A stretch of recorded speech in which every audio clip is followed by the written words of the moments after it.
time. So we used to go to Chili's in high school as 16-year-olds, and Caleb was working for some restaurants and was at his we'll just say particular at the time. And then he would talk to the server at like 11 p.m. and be like, I'm going to order salmon. But then he would start to like ask specific questions about the cut, the thickness of the salmon, the cooking style. And bro would send back Chili's food to the chef. Oh my God, that's awesome.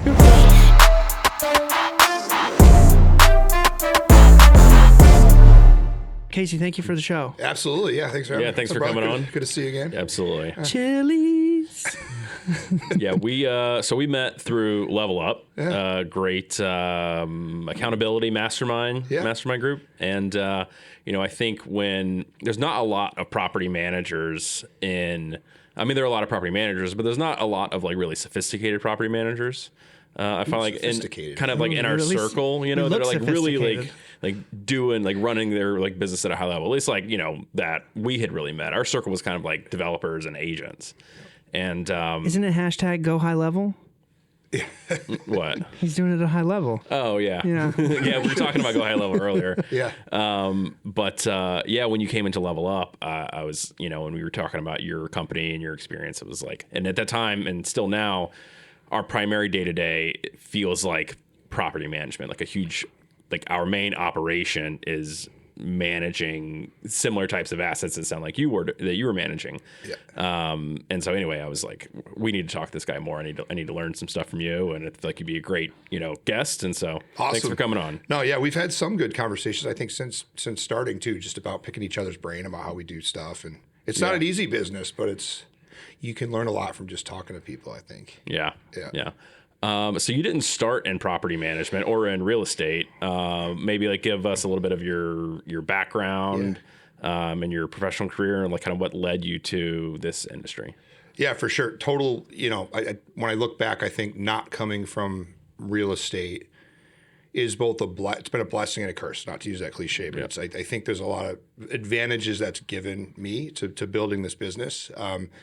And it's created a lot of things I need to learn as well, because I don't, if you don't come from real estate, there's a lot you got to learn before you start managing property. But so my background is in tech and software sales. I've just to make a very long story short, I really worked for both Fortune 500 and startups, and really found a niche in building teams from scratch, from zero up to as large as 300 at one point, or turnaround situations where a team was underperforming and kind of turning that around and getting it performing, or the third thing was sort of like launching new products. And so like my passion is all in there. It's technology, it's building teams, and when we sort of had a circumstance at a previous company where they were bought and my position became redundant, and I had this like year of my life where I could basically go out and design what I wanted the rest of my life to look for. And one option was obviously getting back into tech sales,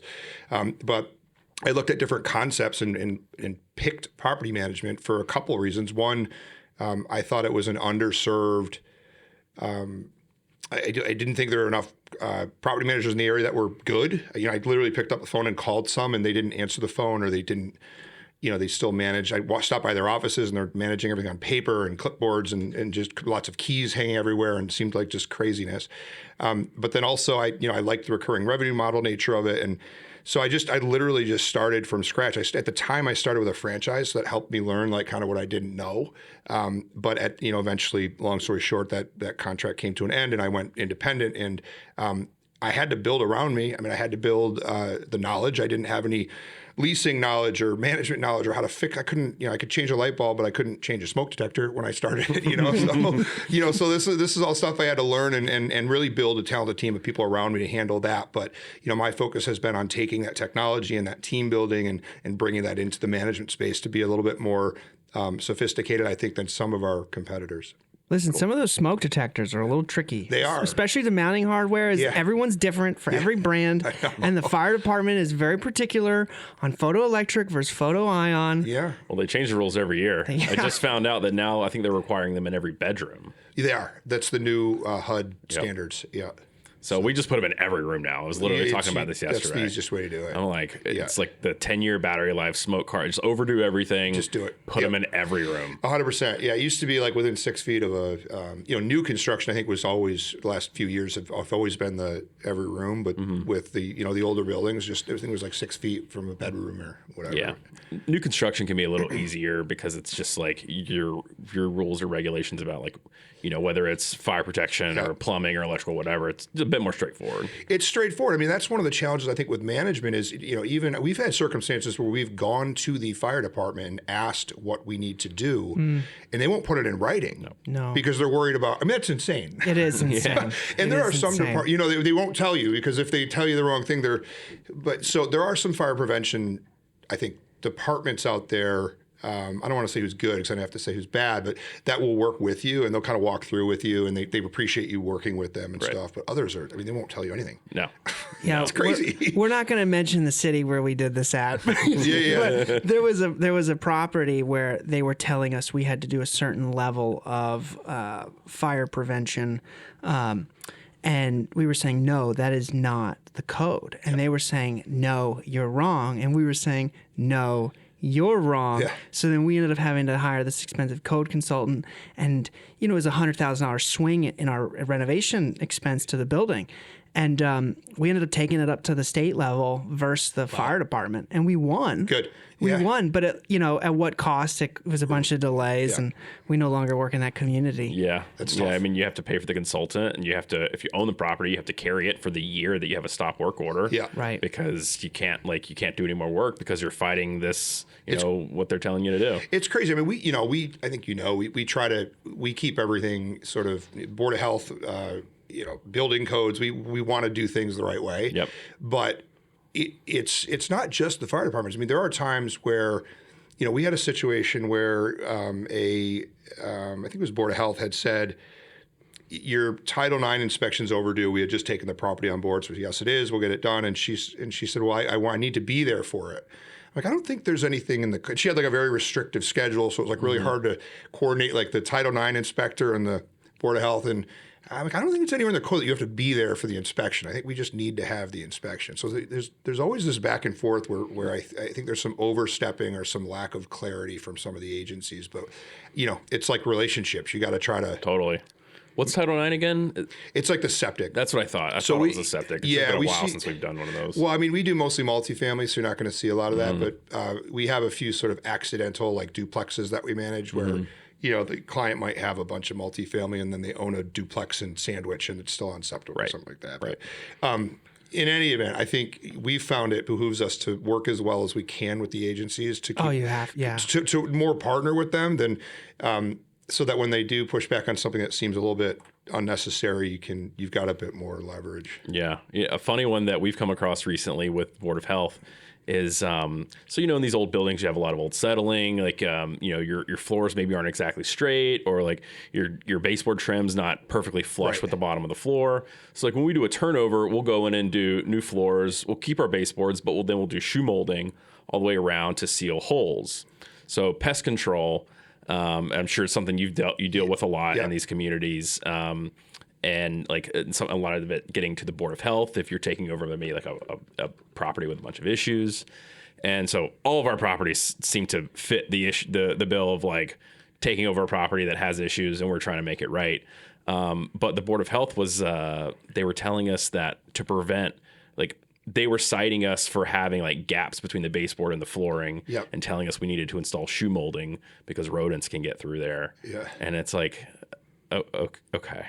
Right. And this was in an apartment that like wasn't being turned over. There was like some back and forth with the tenant and we were trying to make things right. But like, it was just, it was a tough situation, but it just seemed a little much. Yeah. I mean, it varies so much from agent to agent, from agency to agency and from, like we do a lot of HUD Section 8 and we get, if we get this inspector, we know it's going to be challenging if we get this one.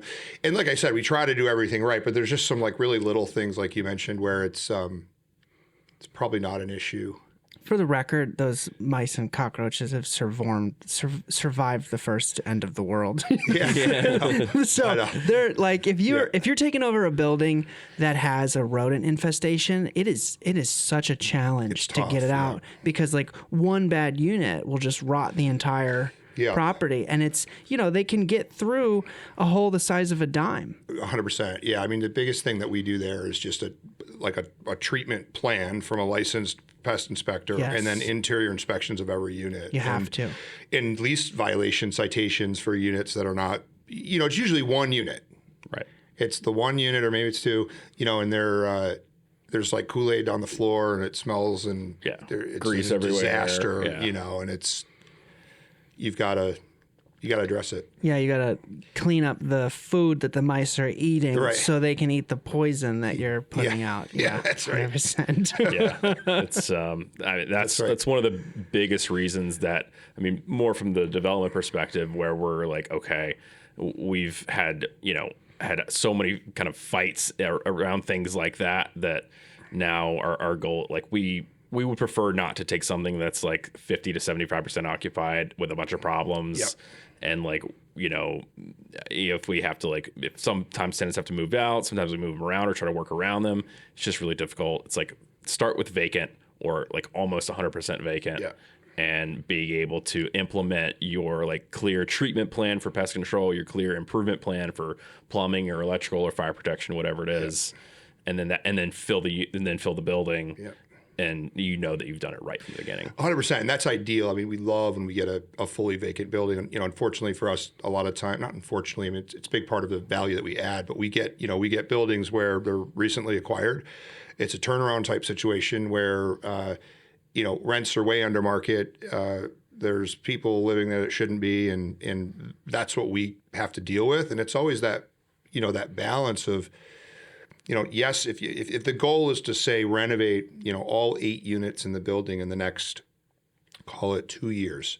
Well, if you don't take care of those operational issues like pests and things that come up, then you run the risk of people that are living there having a claim to like not need to move out because you're not addressing things that need to be addressed. And so it's always this like balance of, figuring out how to manage it and make sure you're addressing things, but also, it would be easiest if you could just start with, we love vacant stores. There's so many.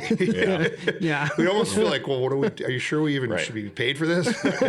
Not really. It's still a lot of work, but we'll cut that part. It's like how, everyone's going to renegotiate their contract with us now.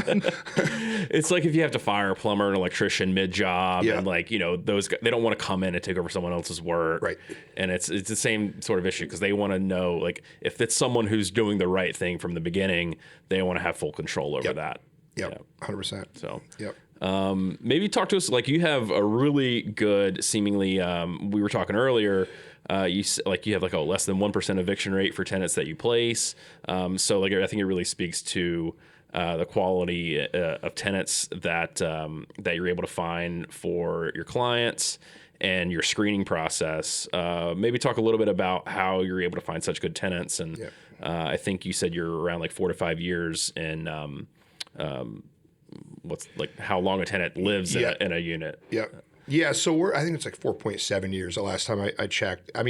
So we have 2 types of tenants. We have tenants that we place, and we have tenants that we inherit. And so it's hard for us to make guarantees on tenants that we inherit, but that, we do offer a lot of value there with getting tenants up to market rate. And if they're not paying, we understand how to handle those things.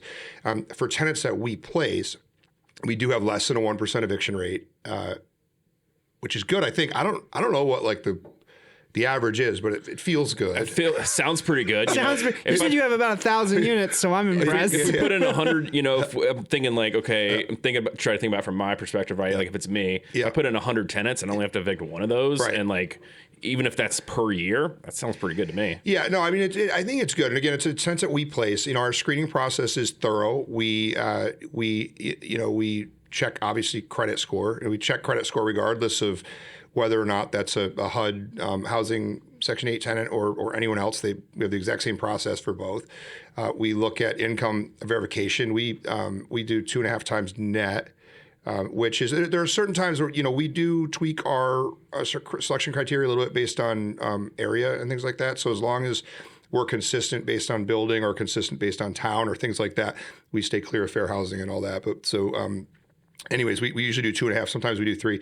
And we do income verification, and we actually look at income that goes into their account. So that's big, right? That's very easy to, with AI, especially now, to just sort of fudge a W-2 or a bank statement or things like that. We do criminal record, sex offender registry, landlord-tenant court. So very, very thorough in our screening, and we've had a lot of luck with that. And then the other thing that we do too is, it's not. You guys know this. It's not advantageous for the landlord to go through an eviction either, unless there's a serious behavioral issue or a serious, if they're not paying rent, they need to be. And so we've really gone a long way, really not starting with COVID, but we really leaned into it during COVID of like understanding how to help residents apply for things like RAFT, apply for, we've got like a list of programs that we send them, and we help them as much as we can. And we'll go as far as filling out all that paperwork for them, sending it to them, and having them sign it in PandaDoc or DocuSign or whatever you use. And then we work with the agency on some of that stuff. And so, our goal is not to just sort of pull the trigger and evict people. It's to figure out, well, how do we maximize the chances of rent coming into this property so that our client, the landlord, can continue to make money and pay the bills and all those things. And so that has helped with evictions too, I think. Yeah. Massachusetts outspends the rest of New England, and New England outspends the rest of the country in like housing support. Is that true? Yeah. Interesting. Yeah. Really So RAFT and some of those other subsidy programs that help residents out that are like experiencing a temporary hardship really helped keep us afloat through the pandemic. Absolutely. Yeah. And us too, right? Or our clients too. I mean, what we realized is, I think we actually thought there was less money available than there was, but we actually realized, okay, there's probably this pot of money out there, and there are landlords that are going to learn how to use it and tenants that are going to learn how to get it. And there are those that aren't. And we realized really quick, if we could become one of the management companies that could really sort of figure this out, that we're adding a huge value not only to our tenants, obviously, for keeping them housed, but we're adding us because we're continuing to make management fees. But our clients are really the biggest benefactor there. Well, not the biggest benefactor. The tenant's probably the biggest benefactor.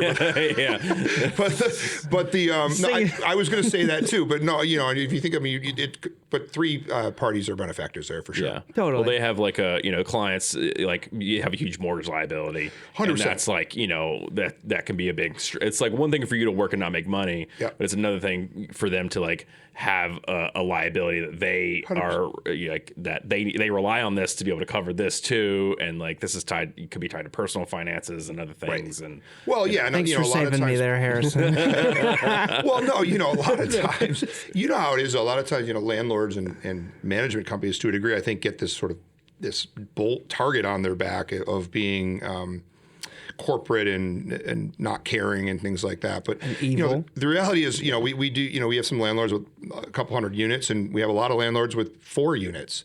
And if you've got one tenant not paying rent with 4 units, unless you're sort of retired and the building's paid off and all that stuff, that's a challenge. That's a really big challenge. And this is a lot of people retirement plan, so they need money too. Have you ever watched almost every movie, especially romantic comedies? Every single evil villain is always a real estate developer investor. Oh, is that so? My favorite rom-com is 2 Weeks Notice. Yeah. That's great. He's a big real estate developer.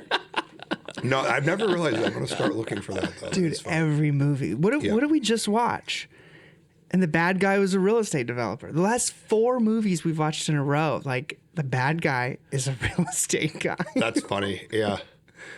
Well, listen, we're not all bad. I think they talk about like big corporate, like the giant hedge funds that own single family property, rental property, that gets talked about a lot. But I think it's only like 1 or 2% of like all the property owned in the country is owned by like a massive hedge fund. Yeah. And I think there's a win-win too, right? I mean, there's this idea that, landlords provide a service, right? I mean, as I understand what you do and many of our clients do, it's, there may be an asset or a building that is underperforming. What that means is it's not up to the standards at which it could overperform or perform. And so, taking some risk and getting in and, fixing floors and hiring, pest control and doing things like that. I mean, that is, you're taking an asset that is really bad, and you're turning it into an asset that is, whatever you're turning it into. But, everyone is not going to live in, Class A stainless steel appliance for hardwood floors. It's just not a reality that everyone in the country is going to live like that. But everyone can live in a place that meets health standards and the Board of Health and building codes, and it has smoke detectors and all those things. And there's not drug dealers in the hallway. There's not drug dealers, in the hallway and all that. And, that takes a good landlord, and arguably it takes good property management, whether that's third party or internal. Totally. Sure. Yeah. What was I going to say?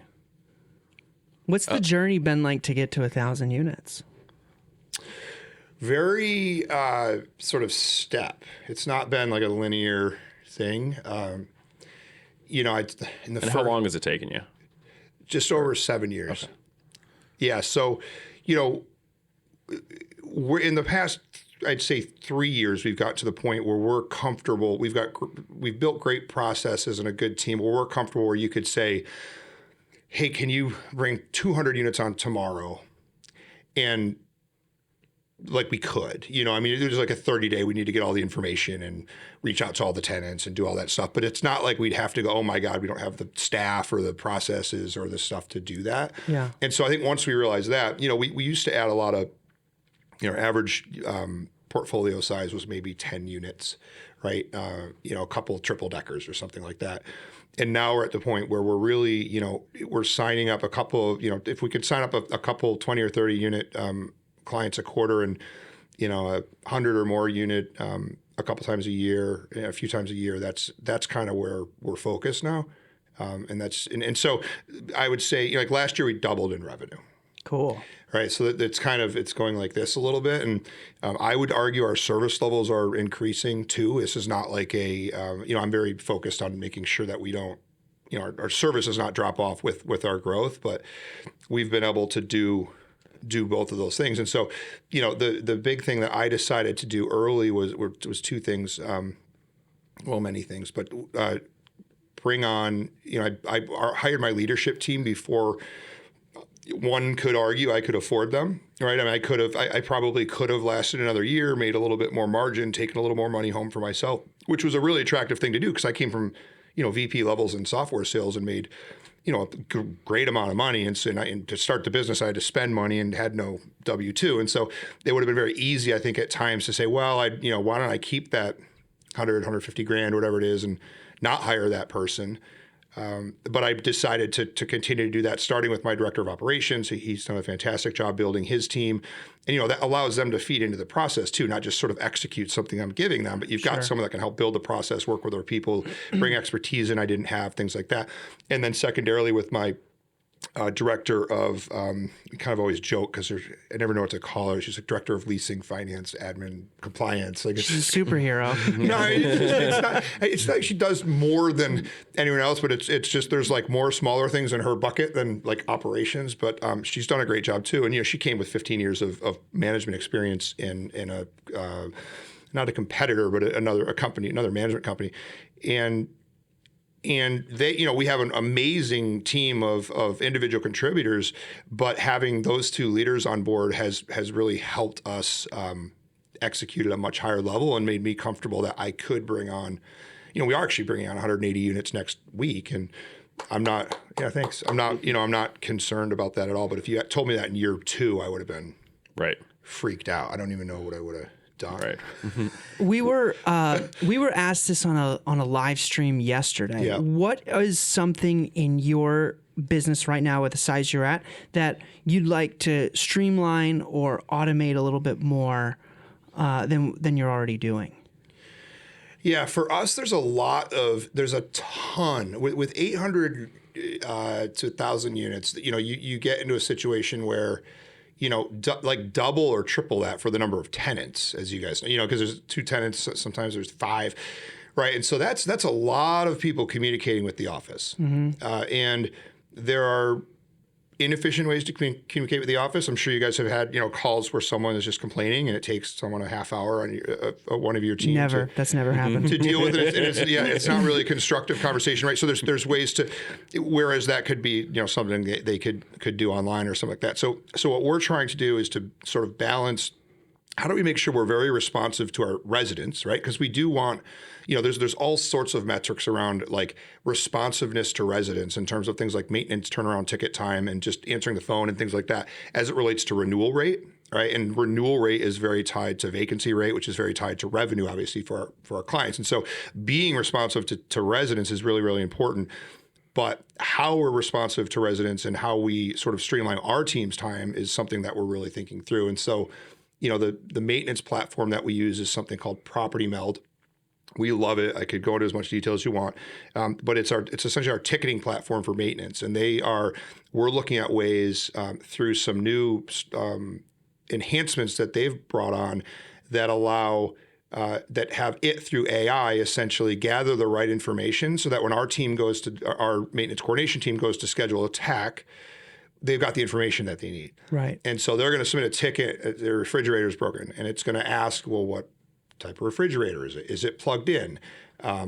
Is it dripping? What's the model number? Has the breaker tripped? Can you take a picture of it? So it's going to basically do all this stuff. So then our person gets it, and it says, refrigerator's broken, here's a picture, here's the model number. We tried these 3 things. And think about the amount of time that saves with my guy calling back or girl calling back and saying, has all the stuff we just mentioned, right? And so there's technology, I think, that can sort of, it's like when you go onto a website and it asks you a few questions, and half the time you get the answer, and the other half the time you can click the button that says like connect me to an agent. Yep. Mm-hmm. We're sort of trying to implement that first half of it, Sure.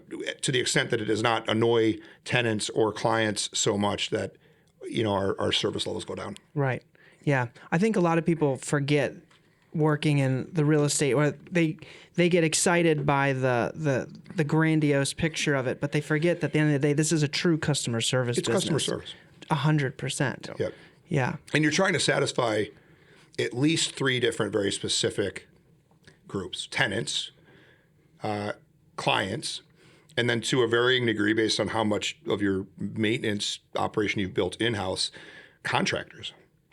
Right? I mean, we do a lot of our own maintenance, but we still contract with plumbers and electricians, and you can't make the owner happy and tell the plumber you're not going to pay him. Right. You got to figure out a way to make, and so there's a lot of that serving 3 different end users. Yeah. How do you handle conflict resolution, or how do you prepare in advance in an event that you need to bring on like a third party contractor to repair something?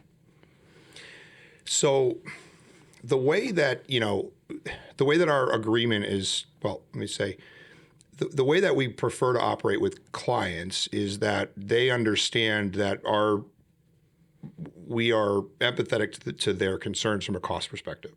And so, we don't work with plumbers or electricians or whoever that we feel are not providing a fair price to our clients. And so when so within our contract with our clients, we do have the ability for an emergency to do whatever we need to do to get it fixed without like asking permission, right? Okay. But we're talking things like claimable events, like the roof collapses and we've got to get in there. Like, we're not going to ask, is it okay if we use this contractor? Right. For anything under a certain amount of dollars, we have that same ability to either use our own people or use our contractors to our discretion. Where we solicit and partner with our clients is on sort of non-emergency, we have to fix right now, more expensive type stuff. So things like turnovers, CapEx improvements, things like that.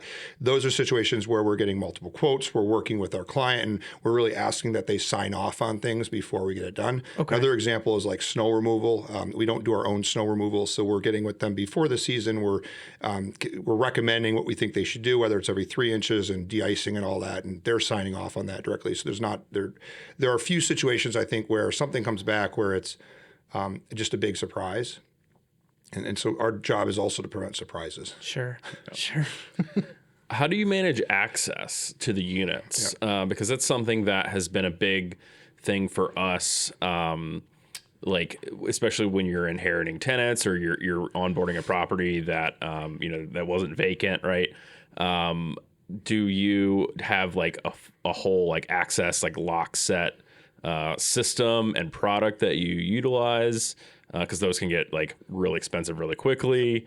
There's some, you just have like probably not just have keys because you sort of mentioned like the old school property managers just have a bunch of keys, which is what we do. But they have those. I actually found recently they have the Quickset has a product that it can be rekeyed smart key like for the tenants. The tenant has a key, but then you can pull it out and flip it over, and there's a landlord master key. Oh, cool. Section 2. So I'm actually about to order a bunch That's of really those cool. Yeah, and then go install them. Yeah, so we hate keys. It's like my biggest thing. And most of the properties that we inherit certainly have keys. And if they have a working master key system, we'll continue to go with that system and just have it rekeyed to that master key. Having said that, if there's a non-working master key system, we almost require that they shift over as units turn over to a coded lock system. Mm-hmm. And then within our annual inspection, we're just checking the batteries or changing the batteries in those to make sure that they're going to last at least a year. That has worked really well for us. Mm-hmm. There's, it's a one-time cost, obviously, but that's going to be, over the long run, that's going to be a lot less expensive than rekeying all the time. You can do things like set up different codes. So, you can have one code when you're doing showings, and then immediately before you lease it, you do a new code. There's a lot of value, I think, there. We usually don't. We've had some clients say, you know what, that's a great CapEx. Let's just do it all right now. Mm-hmm. And that's great. We don't insist on that, but certainly upon turnover, we insist on that. Mm-hmm. Aside from that, we've got, like 8 full-time like local people now. And so and they're regionalized, right? So it's fairly easy for them to have keys where they need to. And then we also do a mix of, lock boxes on properties and things like that. So turnover, we've got a lockbox on the property that only our maintenance team has access to. And they're able to work with that. It's not, I'd love to say it's all, we have coded locks on every door. If we owned every building, maybe we would, but these are, we're a third-party management solution. Sure. And so we it's a mix, and it's a challenge. Yeah. And our maintenance team is consistently looking for ways to improve on it. Yeah. Yeah, there's we made a lot of strides over the past year with mainly because we've gotten better personnel on the ground to help our incentives are more aligned than some of our past staff that just wasn't as we held on to for way too long, Yep. But it's still we still have a ways to go. Yep. So an electronic system, or at very least a consistent lock type. Yep. With that master key ability, and then going through and doing them on every door is something that it's at the top of our things to that are important but non-urgent. Well, there's literally not. There might be something, but very high on the list of annoyances is when a real estate agent shows up at a property and can't get in to do a showing, or a maintenance guy shows up and can't get access. It's like burnout central. Yeah. You'll blow your relationship with an agent showing units after 3 of them. Right. Or a contractor. It's just it's a solution. It's a problem that needs to be solved in one way or another. I think for all of us. Yeah. Yeah. So you're doing coded locks on. So in a perfect world, coded lock on the front entry door and rear entry door of the building. Yep. And then assuming there's 2 egresses, yep. and then individual coded locks on front and rear entry doors, or however many entry doors there are to each unit as well. That's right. Yeah. So the front, and I'm not going to, my maintenance department knows the brands and stuff, but we use those big silver punch ones for the fire exterior and interior exterior doors, which I think are mechanical. I don't believe those have any. I think they're mechanically operated. And then we have the electronically operated interior door ones that you can reset codes, I think remotely and stuff now too. So that's cool. I can get you the brands if you're interested, but I don't know. Yeah, I'm curious. Well, it's good that you have a great team that you don't have to know that. It's you could figure it out if you needed to. Right. For sure. Yeah, no, they're good. Yeah. Let's do an ad. All right, we'll do an ad. Okay, good time for our first ad of the day. Thank you to our newest sponsor for sponsoring the WREI Talk Radio show, Shatter Bros, Discount Mirrors. Today's episode is brought to you by Shatter Bros, America's least reliable mirror company. Tired of seeing your reflection? Shatter Bros has you covered. Each mirror comes with a 50% chance of arriving in one piece and a 100% chance of ruining your bathroom feng shui. Use promo code BROKEN for 20% off your next jagged nightmare. Shatter Bros. What is it? So it's a shadow? Shatter. Oh, shatter. Yeah. Oh. Shatter Bros. I was thinking it was going to be like a Black Mirror thing. Oh, it's a good show. I saw my first one the other day. Crazy. You started with episode 1? Sort of episode like this season, episode 1. So the newest season, Newest episode season, 1. episode 1. Yeah. Wow. Wait, is there a new season of Black Mirror? So. I think so. I think it's. No. I'm pretty sure there is. Can you look that up real quick? Where are we at on Black Pretty Mirror? sure it's new. Yeah, there was beef with the creative team. For waiting, right? Apparently some like internal beef for a while. Yeah, there's a new one. Yeah, if it's out, it's like First, wait, is this it? Yeah, Black Mirror episodes. First series, 3 episodes. First released in December of 2011. We're in series 7 now. There's 6 episodes. First released April 10th, 2025. It's pretty interesting. You want the synopsis? No. Okay. No. I do not. All right. Watch the find the Christmas episode. Yeah. It's somewhere in the middle. Okay. That one is a mind bender. It's good stuff. All right. White Christmas. Yes. That episode will. It's I'm still overdue for season 2 of Severance too, or is it season 3? I guess it is. Which season? Season 2. Season 2, yeah. Caleb, our producer, and I watched season 1. I have not watched season 2, but he said it's kind of a bummer. Oh, really? I don't like it. Well, if I'm picky, yeah. yeah. The end, Severance 1 had just this beautiful tension getting built, and episode 1 it dismantles all of it. Oh, Yeah. Like it's still watchable. It's Yeah. not bad. But Yeah. they could have done so much more. I just stick with SVU. It's consistently delivers like a 7 out of 10. SVU. You never like too, it's never that disappointed. It never blows your brain.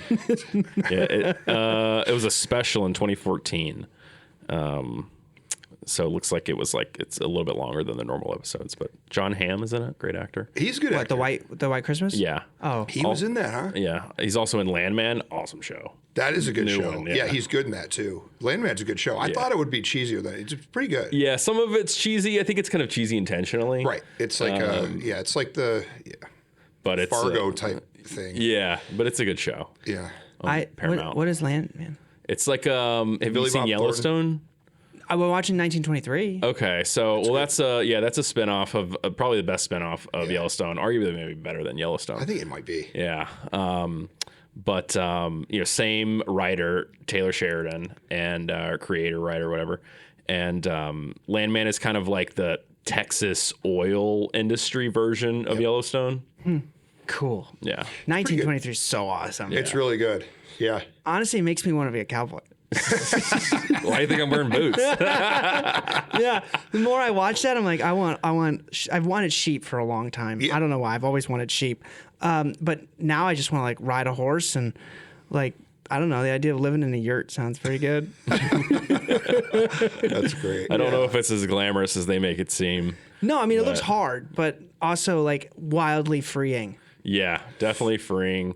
It's like impossible to ranch as a business these days unless you inherit the property. It's got to be, right? Yeah, because there's so like I go into like the real life YouTube of ranching, Yeah. and like people talking about it from like this is what it's like you've seen Yellowstone, it's now like glamorized, it's cool, and like yes, I love being a rancher, but like this is the real world economics of it. Yeah. And I was watching a guy talk about it, and he's like to buy on average cost per acre in Montana to buy like if you want to have like 40 steers and like you How need much this do many they sell cows. a steer for? That's what I want to know. So how much does a cow cost? This guy was talking about it. I forget, but it was basically impossible to buy like a reasonably sized ranch, which you need like 20 acres per like steer. Like you need like a lot more land than you think. Oh, really? Yeah. Wow. And it's like millions of dollars to buy the amount of land and like just to revenue enough to like live on, but that's not nearly enough to cover the expense, like your mortgage expense if you financed like the purchase of this. So you basically have to inherit or be given the property.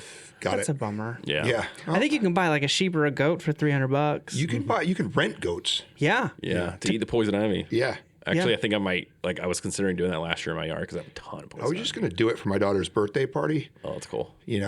Just tell them we're renting for the poison ivy and just have them in the yard. Yeah. Not really. Do some goat yoga. We are getting like Goat yoga. we're getting a lady to come with animals actually, but I was wondering if we might be able to save some money. No, this is great. This is for actually practical purposes, not for entertainment. This is actually a good service. So this woman comes and she's a conservationist. So these are all animals that are in like a conservation thing, and she brings them. So she has like a hawk that can't fly and like a snake and a ferret, and these are all they treat them very well. The kids love it. They get to pet them. She talks to them about them. It's a nice service. I had 2 pet ferrets. Did you? Yeah, named Joey and Chandler. Oh, in no high way. school. Yeah, they were awesome. That's from Friends. Yep. Yeah. Well, I had just seen the episode where I think it's Joey falls asleep in the bathroom with his toothbrush in his mouth. Yep. And I was at the pet store, and the ferret fell asleep with his head in the food bowl, and they were brothers. So I was like, it was a splurge buy. But honestly, they were so cool.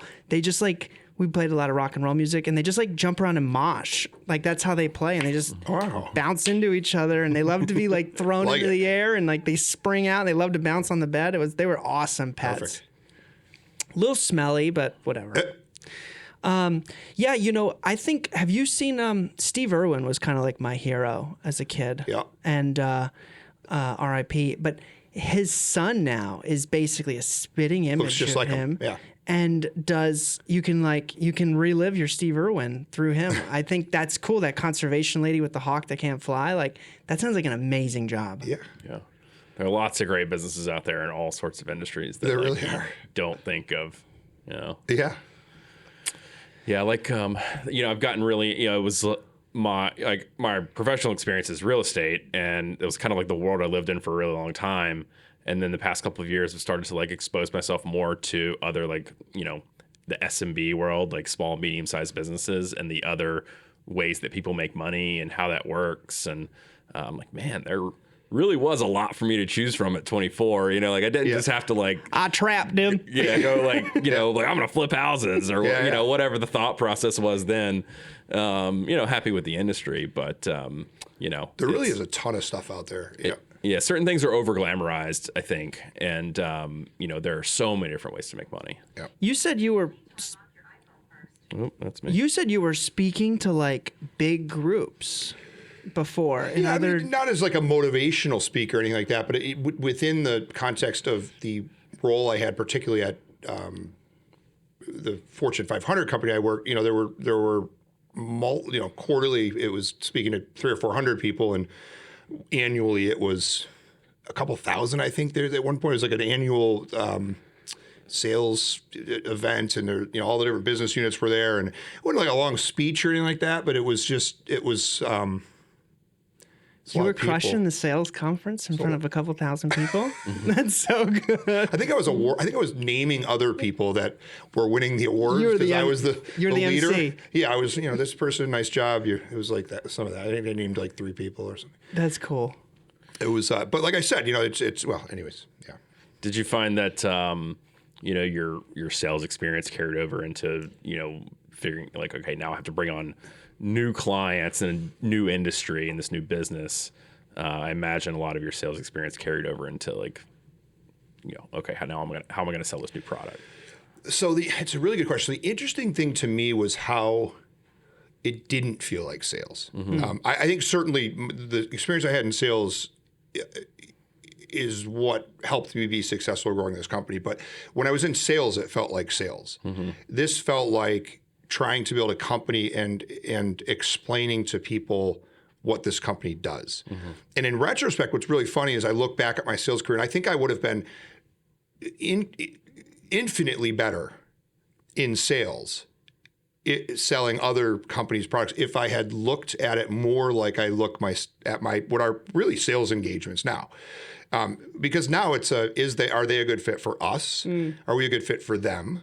What are their actual concerns? I mean, this is what good salespeople do, right? They listen to what their concerns are. They figure out if there's a way to address it. They get with their internal team they figure out can we meet their needs and things like that. And I think in the sales world, that's probably what the best of salespeople did. I don't think I was ever great at doing that. I think I was taking what the product and marketing team told me and sort of like regurgitating that. Right. And so anyways, it's funny. I think this would actually make me a much better salesperson, and that has made me a good salesperson. Yeah, that makes sense. It was like you were focused on selling. Meeting quota and selling and what does our product do and all that, and not very little on sort of listening to what they had to say. Yeah. Now it's like, okay, I'm looking for clients for my company, and like this is what we do, and like if this is a good fit, then this is how we can add value to you, which feels much more organic. And it feels organic, and it feels like I don't want to set ourselves. When we first started the first year, I'd take anything. I mean, we have like, I don't want to say where they are. We have like 2 clients that their buildings are nowhere near the rest of our clients. I don't want to say who they are because we still service them fine, but we would like never take a client there anymore. It's just like 2 units, so it's not a big deal, and we service them. But I think I learned very quickly that the conversations that we have with clients are very two-way.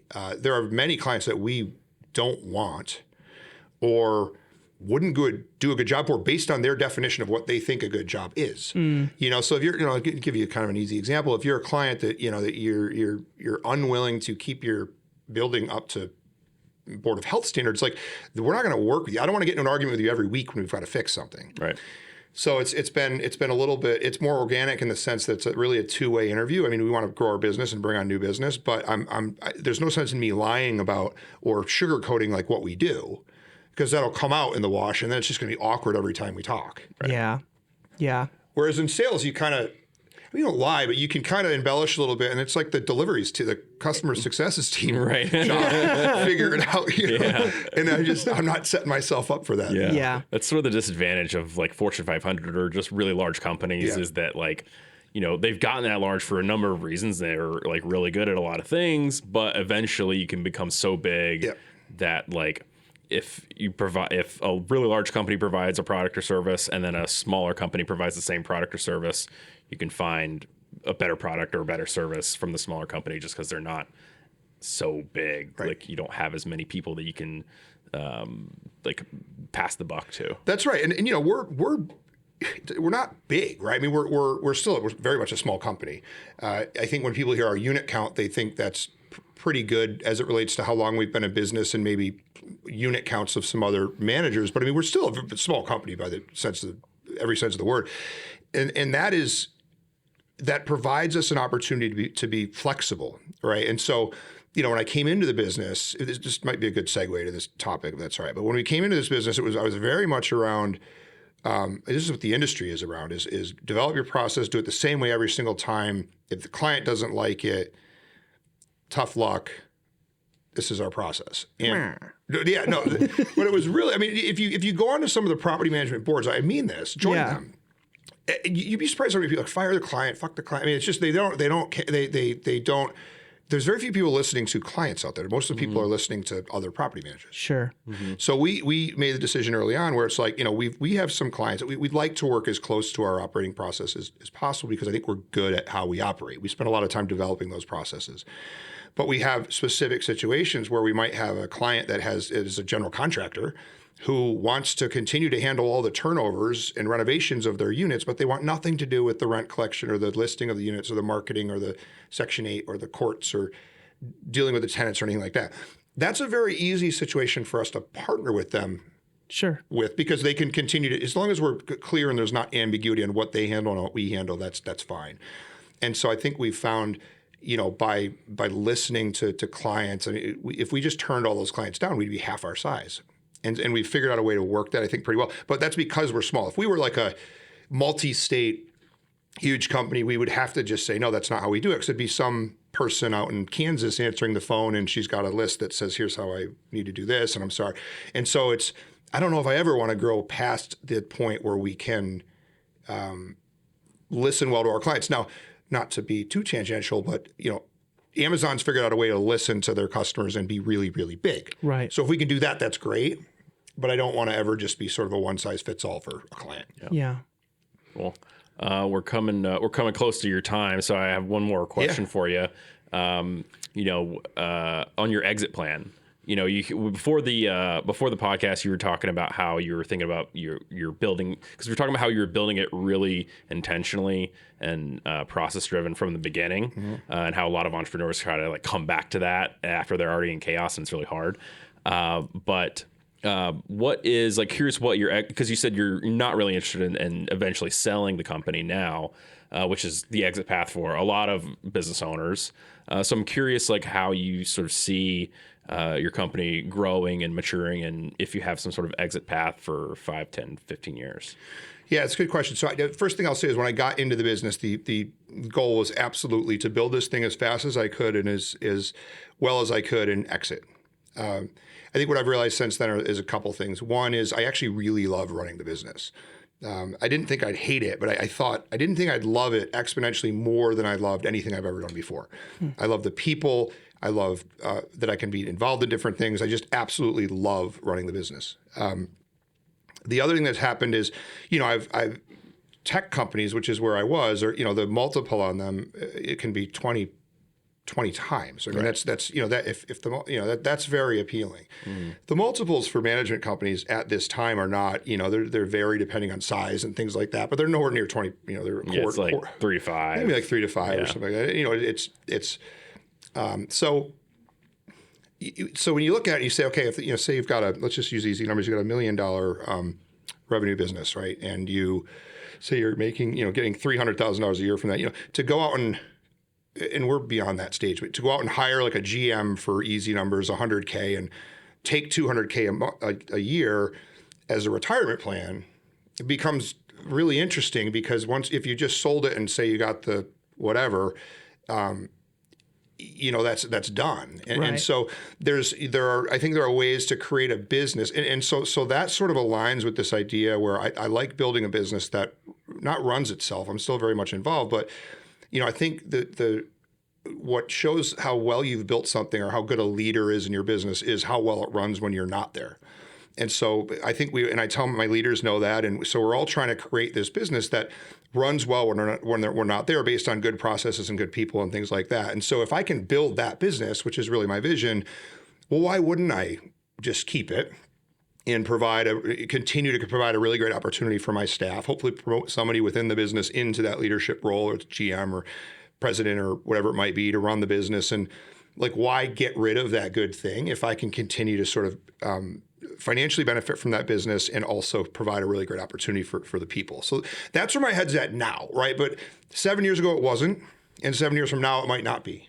Somebody might get sick. I might have a new interest. There might be a catastrophic something that happens in the industry. I don't know, but that's for now. I just love building the business, and that's where we're at. Cool.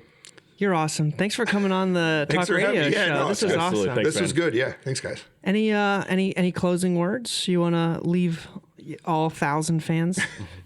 No, it's been good talking with you guys. I mean, what I'd say is obviously, if anyone, you can cut this if you want, but anyone wants to get a hold of us, it's Howzer Property Management. We love talking to people. Don't need to be our clients.